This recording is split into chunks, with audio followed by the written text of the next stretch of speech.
Okay, so after all the forging and grinding and so on, I've got this spike knife that came out very shiny. Nice mirror polish almost on it. Well, I guess that would be considered a mirror polish by most people. But anyway, now I'm going to wrap this handle with a little bit of leather, some leather lace. It's one of my favorite ways to do handles, just like I've got on my mallet here. With a 2-bite Turk set, I'm going to start with just a bunch of extra lace so I can tuck that in later. And you just wrap it up the blade in a spiral, leaving about the width of the lace between all the pieces.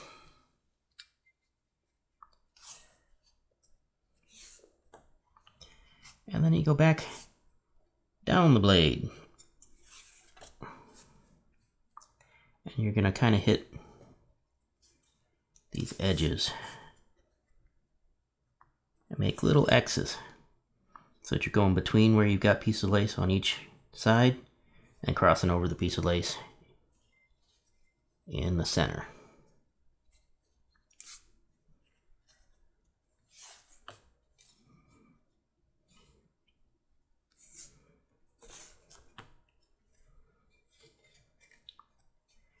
And we are still just going to be wrapping it around as we come back down here.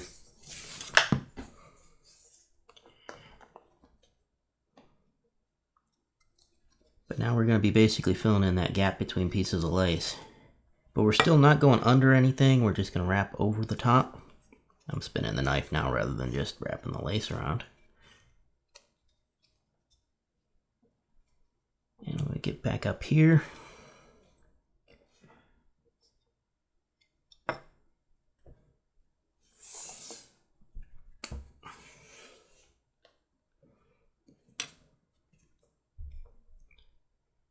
cross over the top. Now is when things can get interesting. So we're going to start back down.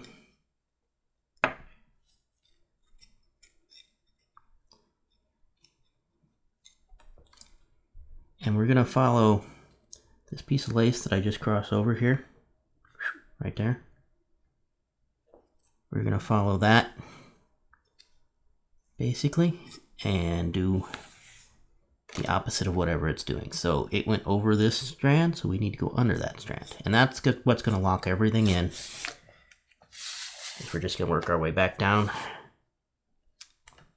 to the base of the knife here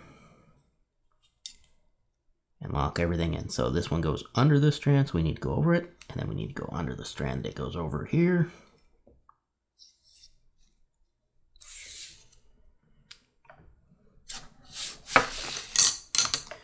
I am catching lace on everything today.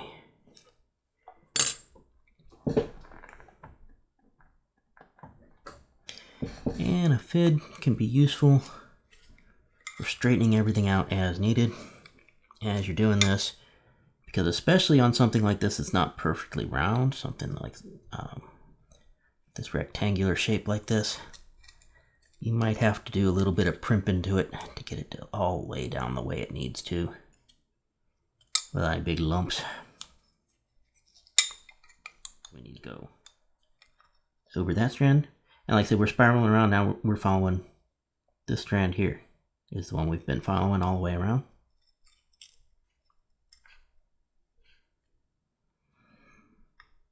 Oh, I guess I should mention this lace is probably about 3/8 wide, maybe a little more. And I did bevel the back of it, so the lace is thinned down to nothing on each edge. That's going to make it lay down a lot smoother too. Make a nicer handle in the long run. Otherwise you have the thickness of the lace making lumps all the time. I've also treated this lace with a wax pitch oil combination that I use for waterproofing.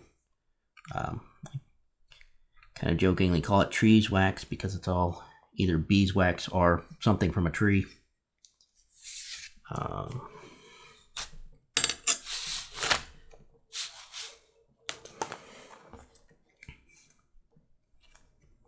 Alright, again, over that one, under this one. Like I said, it's pretty much just whichever one's on top you're going over, whichever one's underneath stuff you're going under. Follow that strand around to the bottom.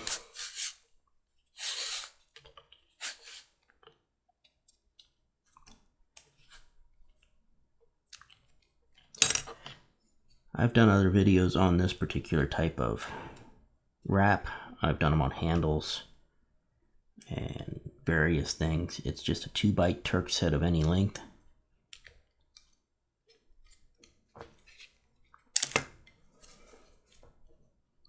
But it never hurts to go into a little bit more detail sometimes.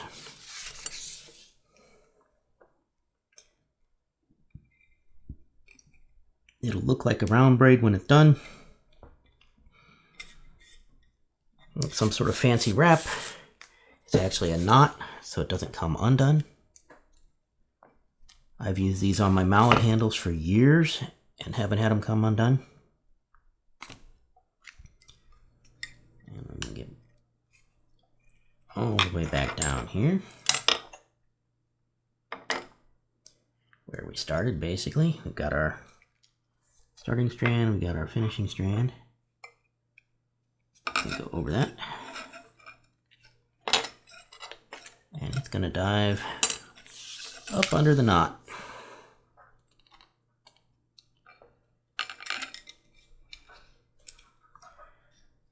We're just going to push it up through there and see if we can find a way to get it back out. About halfway up the handle if we can.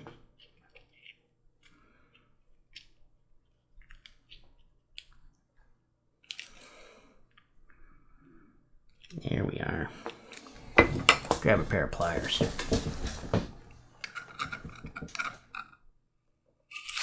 There we go. Just get the needle pulled through. Usually not so bad. Trim that off.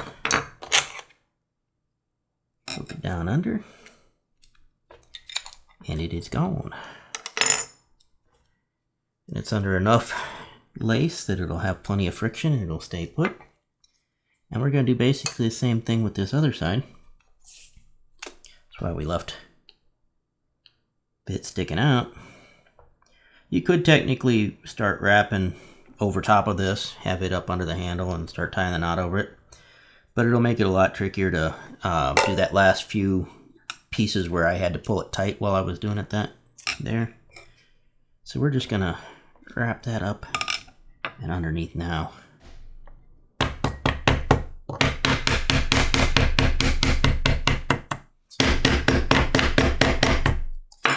That's going to set those laces and smooth them out some. And you can kind of do as much of that as you want till you get the feel that you want. Like I said, it'll just smooth it out a bit. Except for making a sheath and sharpening it. That's about done. I've gone through several different ways of sharpening it. I did a Tormac that I have that's got a whetstone, basically, that slow speed grinder. And then I went to stones. I've got some diamond stones, DMT and Sharpall, I think is the name of the other brand. But yeah, a set of diamond stones that I use. And now I've got a strop with jeweler's rouge on it as a final step. Just to make sure that that burr's gone. Everything's polished up nice. And my usual test is scrap pieces of leather instead of paper.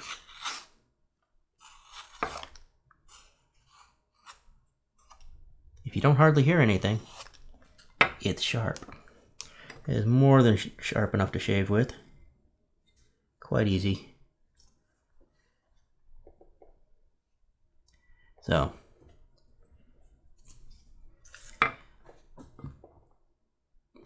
I would call that a knife. I'm just going to make a quick sheath for it. I might do a separate video for that, I don't know. But so far, so good.